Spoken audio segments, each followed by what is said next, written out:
Hello guys and welcome to my channel. So आज म तपाईहरुलाई 1974 AD को Parelima को ट्युटोरियल दिन जाँदैछु। ट्युनिङ चाहिँ स्ट्यान्डर्ड ट्युनिङ नै हो। म एकचोटी इन्ट्रो बजाइ देखाउँछु।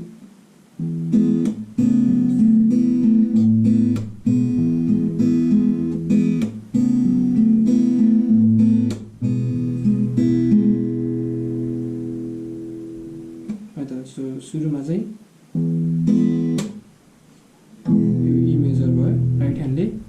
सिक्स स्ट्रिङ प्लग गर्ने अनि फर्स्ट सेकेन्ड थर्ड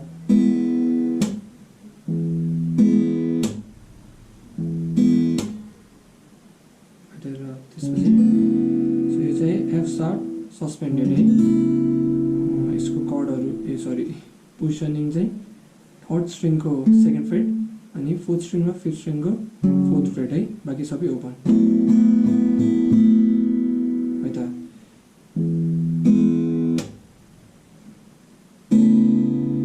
यति बेला चाहिँ एकैचोटी fifth string first second third plug गर्ने र त्यसपछि फोर्थ स्ट्रिङ थर्ड स्ट्रिङ अनि त्यसपछि फर्स्ट र सेकेन्ड फेरि थर्ड।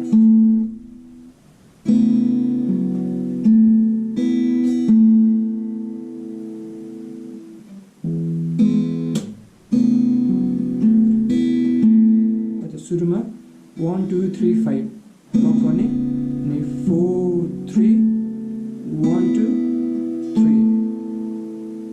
अनि त्यसपछि ए सस्पेन्डेड है। यसमा चाहिँ अब फिफ्थ स्ट्रिङ प्लग गर्ने फर्स्ट सेकेन्ड थर्ड प्लग गर्ने अनि फेरि स्ल्याप अनि फेरि ब्याक टु ई। ईमा अघि जस्तै है यो सस्पेन्डेड यो एफ शार्पमा जे गरेको थियो ईमा पनि त्यही गर्ने। सुरुमा 1 2 3 5 अनि 4 3 1 2 3 अनि रिपिट गर्ने।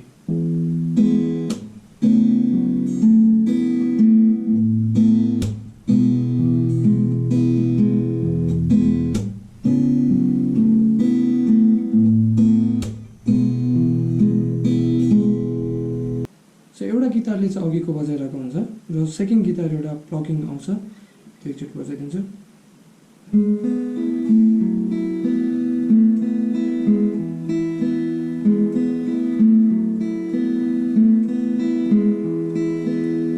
सो यो कर्डहरु चाहिँ अघिकै भयो हैन तीनटा र राइट ह्यान्डले चाहिँ 3 2 1 3 4 1 2 अनि 3 2 1 3 4 1 2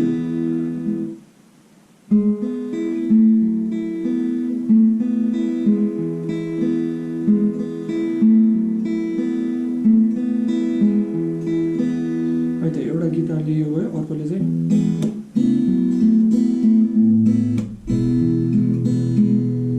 यो जान्छ है। सो यो लुपमा गयो। सो अब यही रिपिटमा गइरहेको हुन्छ हैन र यो भर्सको एन्डमा चाहिँ उड्न नदेऊ भन्ने पार्टमा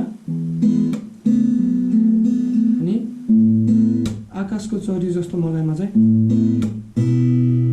बीमा जाने है।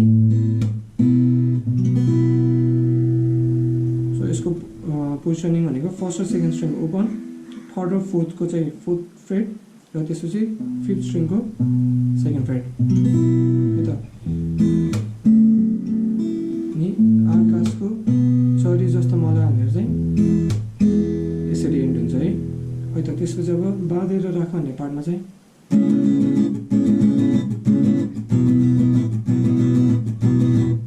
है त यही दुईटा रिपिट भइरहेको छ। सो यो फर्स्टको पोजिसन भनेको फिफ्थ स्ट्रिङको फोर्थ फ्रेट, फोर्थ र थर्डको सिक्स फ्रेट र त्यसपछि फर्स्ट र सेकेन्ड स्ट्रिङ चाहिँ ओपन है त। राइट ह्यान्डले down up down up down up down up down up down up down up down up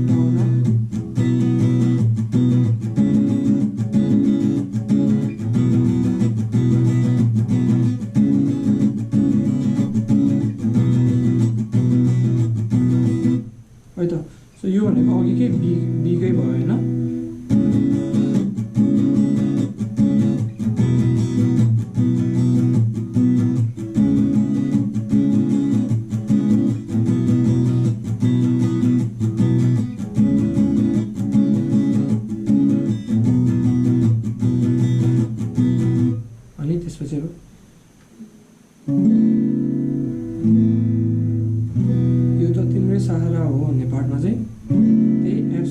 suspended, यो त सहारा हो भनेर है।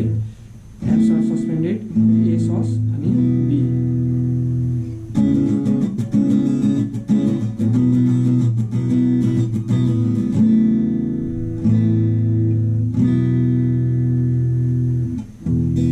फेरि अनि रिपिट हुन्छ है सेकेन्ड भर्सको लागि। सो यसको सोलो चाहिँ मैले अलरेडी एउटा भिडियोमा बनाइसकेँ, त्यसको लिङ्क चाहिँ म यता माथितिर राखिदिन्छु। अनि यता म बिस्तारै सिकाउँछु है त। सो सुरुमा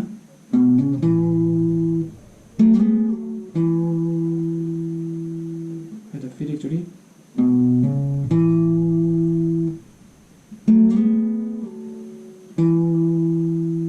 जुन स्लाइड भएको छ त्यो भनेको थर्ड स्ट्रिङको सेकेन्ड फ्रेड, फोर्थ स्ट्रिङको फोर्थ फ्रेड। स्लाइड भइसकेपछि चाहिँ थर्ड स्ट्रिङको फोर्थ, फोर्थको चाहिँ सिक्स्थ, फेरि ब्याक आउने अनि फोर्थ स्ट्रिङको सेकेन्ड फ्रेड र त्यसपछि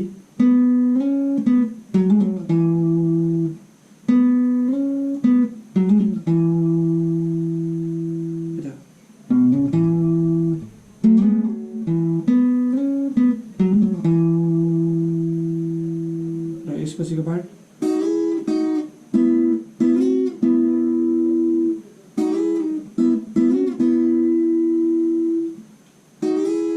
सो यो चाहिँ फर्स्ट स्ट्रिङको सेकेन्ड फ्रेड, सेकेन्ड स्ट्रिङको फोर्थ फ्रेड र स्लाइड गर्दाखेरि फर्स्ट स्ट्रिङ चाहिँ फोर्थ फ्रेडमा जान्छ, सेकेन्ड स्ट्रिङ चाहिँ फिफ्थ फ्रेडमा। फेरि त्यही भयो अनि यो भनेको सेकेन्ड स्ट्रिङको फिफ्थ फ्रेड, थर्ड स्ट्रिङको फोर्थ फ्रेड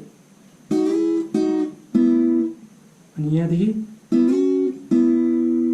सेम दुई फ्रेड उता है, फेरि ब्याक आउने।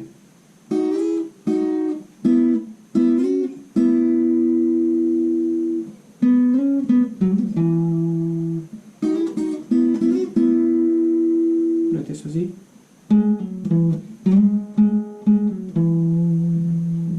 फेरि एकचोटि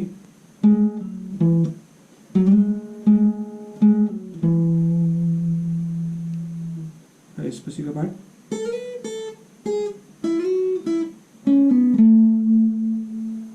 फेरि एकचोटि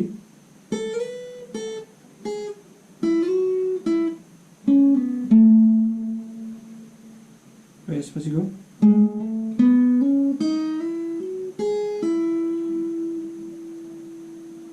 फेरि एकचोटि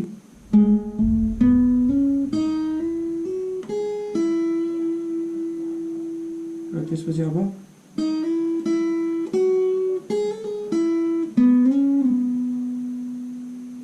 यता फेरि एकचोटि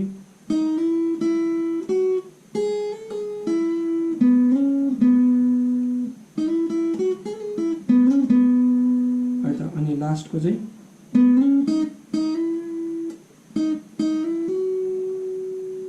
फेरि एकचोटि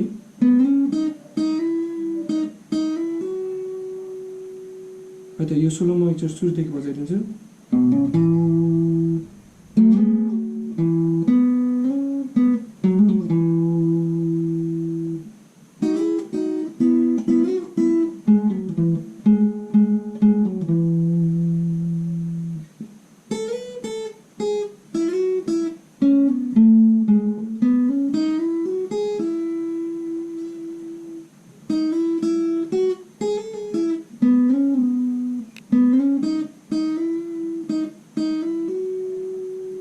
फेरि यसपछि अब त्यही बाजेर राख्नु भन्ने पार्ट आउँछ होइन, र अब बाँकी सबै सेमै भयो।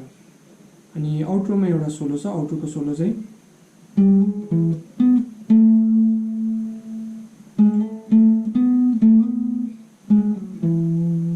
है त म यो पार्ट छुट्याइदिन्छु।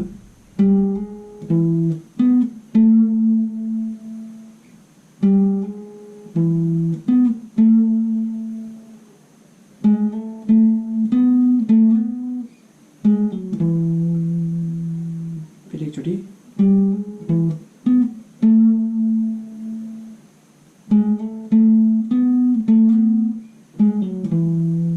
सो सेकेन्ड टाइम पनि यही रिपिट हुन्छ होइन।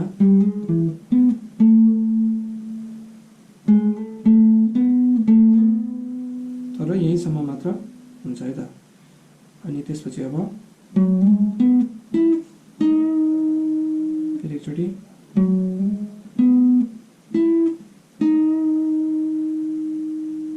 त्यसपछि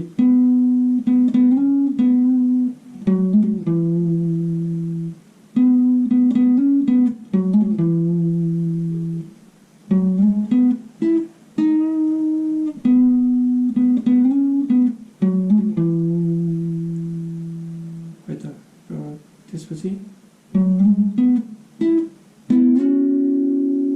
so is a third string र fourth string दुवै स्लाइड गर्ने 9 देखि 11 मा त्यसपछि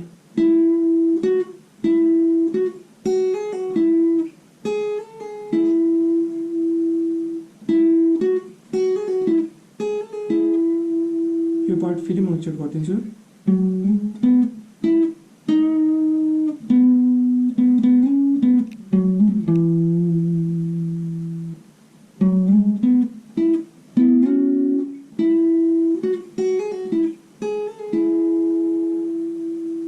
फेरि रिपिट हुन्छ है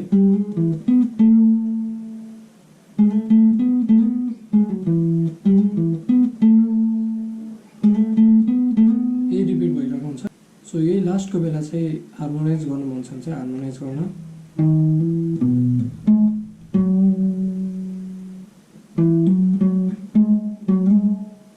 एउटा हार्मोनाइजेसन यस्तो गइरहन्छ है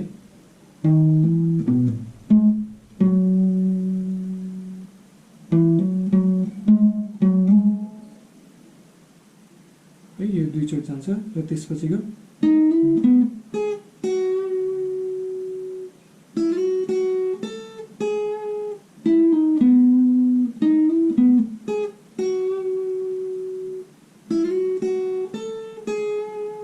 फेरि एकचोटि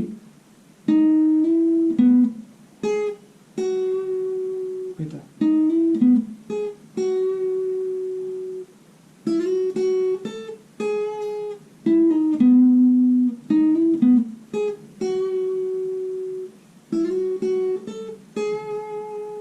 यसरी हार्मोनाइज गरिरहेको हुन्छ यो पार्टमा so okay guys thanks for watching this video अरू पनि कुनै ट्युटोरियल रिक्वेस्ट छ भने चाहिँ let me know in the comments and don't forget to like, share and subscribe.